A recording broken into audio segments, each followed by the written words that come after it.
आज हम करेंगे क्लास 9 का सोशल साइंस का हिस्ट्री का चैप्टर नंबर 1 फ्रांसीसी क्रांति। तो इसमें हमारा जो फर्स्ट टॉपिक है वो है 14 जुलाई 1789 पेरिस शहर। पेरिस शहर में ऐसा कुछ हुआ था 14 जुलाई 1789 को। इसको पढ़ लेते हैं, उसके बाद शुरू करते हैं। तो अध्याय 1 फ्रांसीसी क्रांति पढ़ते हैं। 14 जुलाई 1789 की सुबह पेरिस शहर के लिए आतंक का साया लेकर आई थी।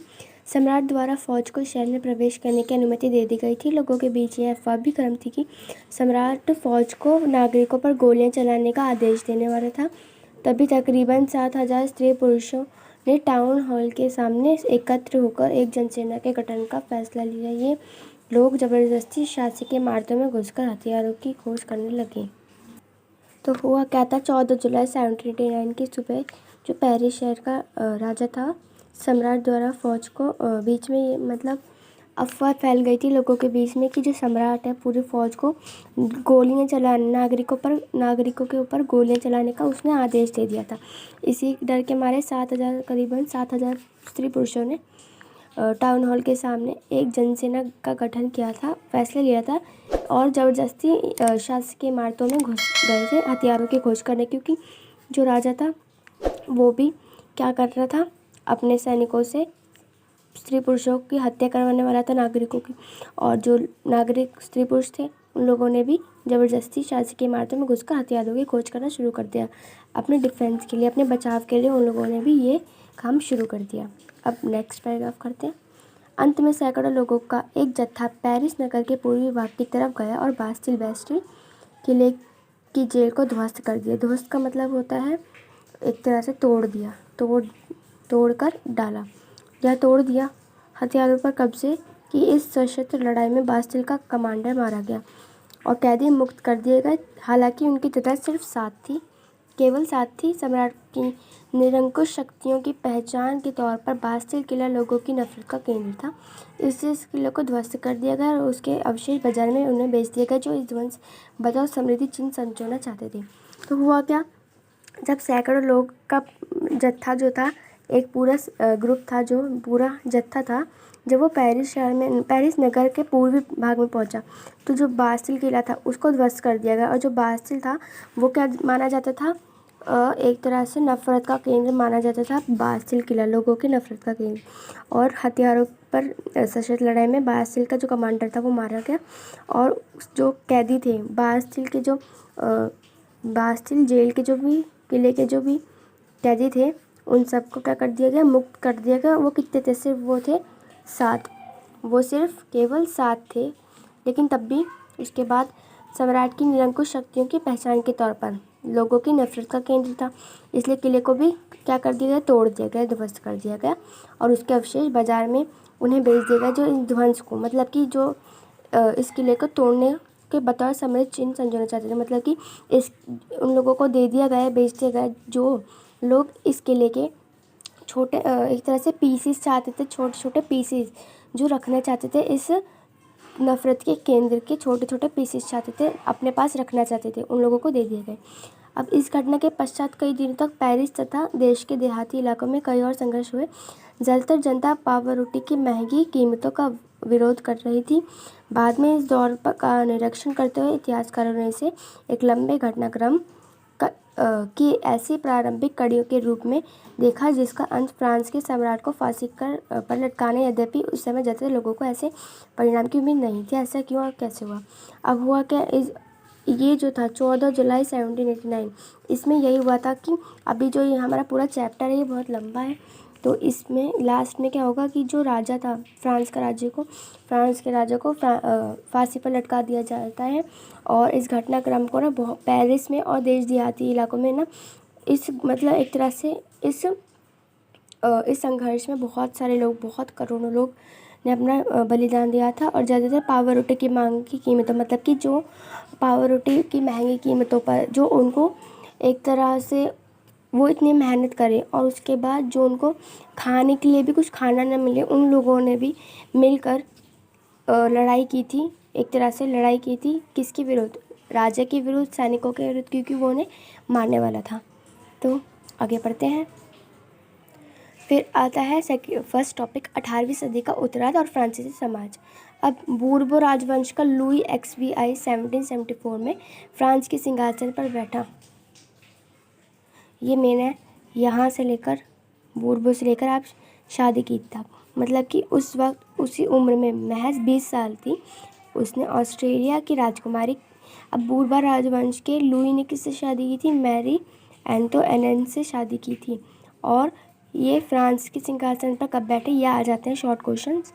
कब बैठे थे? 1774 में बैठा था। और इसने शादी किससे की थी? एंटोइनेट से की थी। कहाँ? ऑस्ट्रेलिया की राजकुमारी से की थी। राज्यारोहण के समय उसने राजकोष खाली पाया। लंबे अरसे तक चले युद्धों के चलते फ्रांस के वित्तीय संसाधन नष्ट हो चुके थे। अब जो फ्रांस था उसने इतने सारे टैक्स एक तरह से क्या ले रखे थे, उसने ले रखे थे बहुत सारे, अपने कर्जा ले रखा था, एक तरह से टैक्स ले रखे थे, जिससे कि वो भर नहीं पा रहे थे। जो फ्रांस था वो अपना जो टैक्स उसने ले रखा था दूसरे देशों से वो भर नहीं पा रहा था। और उसके बाद हुआ क्या, चलते फ्रांस के वित्तीय संसाधन नष्ट हो चुके थे। जो उनके आम संसाधन थे, जो ज़्यादातर आम नागरिक करते थे, तो नष्ट हो चुके थे। वर्साई के बड़े महल और राजदरबार की शानो शौकत कायम रखने की फिजूल खर्ची का बोझ अलग से था। मतलब कि शानो शौकत कायम रखने की फिजूल खर्ची, मतलब ये लोग बेफालतू में ही एक तरह से पैसे लौटाते थे सबके ऊपर। ठीक है, अब यहाँ तक तो हमने पढ़ लिया, कायम रखने के लिए बोझ लगाते थे। तो अब हम पहले एक बार ये टेबल देख लेते हैं, ये इम्पॉर्टेंट है। और फ्रांस का जो था, फ्रांस में लोगों को भी बांट रखा था, जैसे कि प्रथम एस्टेट, द्वितीय एस्टेट, तृतीय एस्टेट। प्रथम एस्टेट था पादरी वर्ग का, द्वितीय एस्टेट थे कुलीन वर्ग, और तृतीय एस्टेट में वो लोग आते थे। प्रथम एस्टेट और द्वितीय एस्टेट को सबसे ऊंचा माना जाता था, सबसे हाई माना जाता था कि ना ही ये कोई टैक्स देंगे, ये दोनों वर्ग ना ही टैक्स देंगे। सारा टैक्स के इन दोनों का टैक्स भी कौन देंगे? ये तृतीय एस्टेट वाले सब लोग देते थे, इन दोनों का भी। और इन लोगों को बनाया जाता था राजा। इन तृतीय एस्टेट वालों को काम कराया जाता था। तृतीय एस्टेट में आते कौन थे? बड़े व्यवसाय, व्यापारी, अदालती कर्मचारी, वकील, किसान, कारीगर, छोटे किसान, भूमिहीन मजदूर, मतलब कि जिनकी जो भूमि थी वो छीन चुकी थी, और नौकर, ये सब देते थे। इन दोनों का भी टैक्स, ये जितना खर्चा करें उन सब का टैक्स इन तीनों को देना पड़ता था। तो हमने ये पूरा बॉक्स पढ़ लिया कि सबसे ज़्यादा इन लोगों को देना पड़ता था टैक्स, इन दोनों का भी, पादरी और कुलीन वर्ग के भी। तो अब हमने यहाँ तक पढ़ा था, कहाँ तक? अलग से थे, तो यहाँ तक पढ़ लेते हैं, अदा करते थे। ठीक है, लुई XVI के शासनकाल में फ्रांस ने अमेरिका के 13 उपनिवेशों को साझा शत्रु ब्रिटेन से मुक्त कराने में मदद की थी।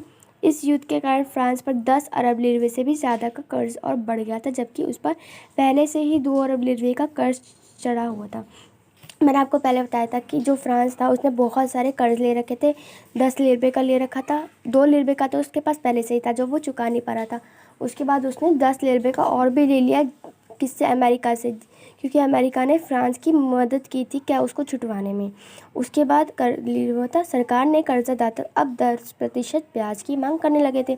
ये आप अंडरलाइन कर लेना, ये बहुत इंपॉर्टेंट है, शॉर्ट क्वेश्चंस में ज़रूर आते हैं। परिणाम स्वरूप फ्रांसीसी सरकार अपने बजट का बहुत बड़ा भाग दिन प्रतिदिन बढ़ाते जा रहे कर्ज को चुकाने पर विवश थी। अब फ्रांस की जो सत्ता थी वो बहुत ज़्यादा विवश थी कि वो कैसे अपना ये जो इसका 10 लीरे का जो कर्ज था वो कैसे चुका पाए। अपने नियमित खर्चों जैसे सेना के प्रबंध, राजदरबार, शासकीय कार्यालयों और या विश्वविद्यालयों को चलाने हेतु फ्रांसीसी सरकार करों में वृद्धि हेतु विवश हो गई, पर यह कदम भी पर्याप्त नहीं था।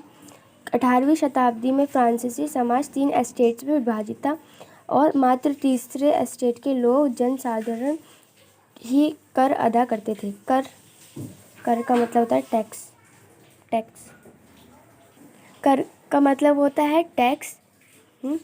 अब इसमें मैंने अभी बताया था कि जो तृतीय एस्टेट के लोग थे उन्हें प्रथम और द्वितीय एस्टेट के दोनों लोगों का टैक्स देना पड़ता था, और और ज़्यादातर जो ब्रिटेन था उसके ऊपर किस वजह से ज़्यादा 10 लिरवे का और बड़ा कर्ज, क्योंकि उन लोगों को जो पैसे थे उन लोगों को इतने सारे कार्य में की ज़रूरत थी, मतलब कार्यों में थोड़ा इन्वेस्ट करने की ज़रूरत थी, जैसे कि सेना के प्रबंध में, कि उन लोगों सेना को भी तो चाहिए, उनको अपने हथियार खरीदने हैं।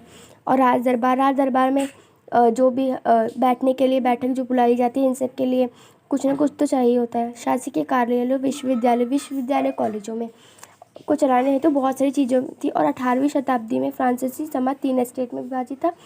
प्रथम, द्वितीय, तृतीय एस्टेट को सारे टैक्स देना पड़ता था इन दोनों का, और तीसरे एस्टेट्स के लोग ही कर अदा करते थे। ये भी पढ़ ही लेते हैं, ठीक है।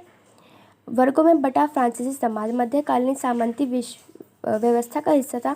प्राचीन राजतंत्र पद का इस्तेमाल सामान्यतः सन 1789 से पूर्व के फ्रांसीसी समाज एवं संस्थाओं हेतु होता था।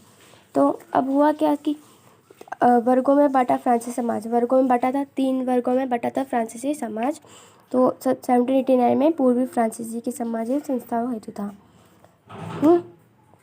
ये भी पढ़ लेते हैं। चित्र 2 फ्रांसीसी समाज की वर्ग व्यवस्था को दिखाता है।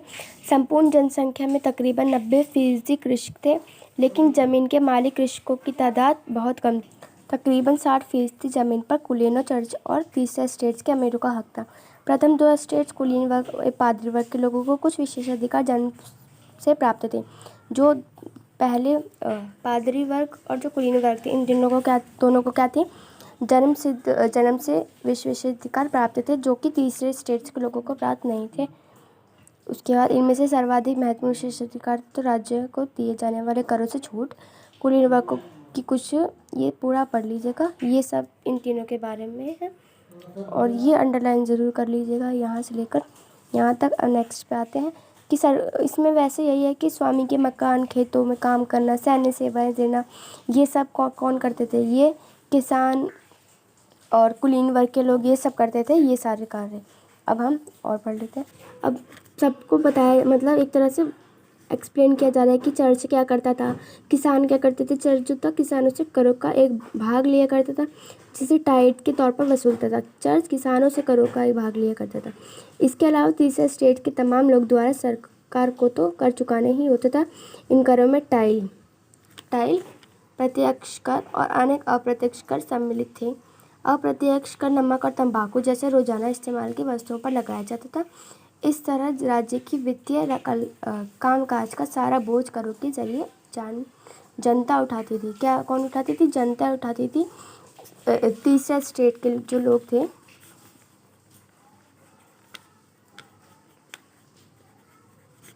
यहाँ लिख तो रखा है कि जनता उठाती थी, लेकिन ये जनता आती है सिर्फ तीसरे स्टेट के, क्योंकि इन लोगों को सारा काम सब टैक्स देना पड़ता था। बाकी जो पहला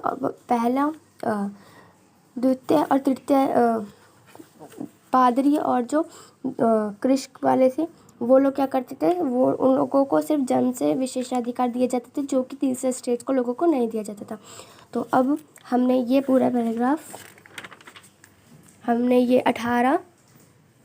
18वीं सदी का उत्तराधार फ्रांसीसी समाज से ये पूरा पैराग्राफ, और ये सब आपको शब्द दिए गए हैं। लिरवे का मतलब क्या होता है, एस्टेट, पादरी वर्ग, टाइल, ये सब, और हमने ये पढ़ लिया है यहाँ तक।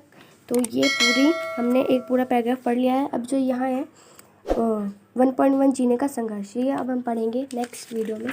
तब तक के लिए बाय। अगर आपको मेरी वीडियो पसंद आए तो like, share, subscribe my channel. Thank you.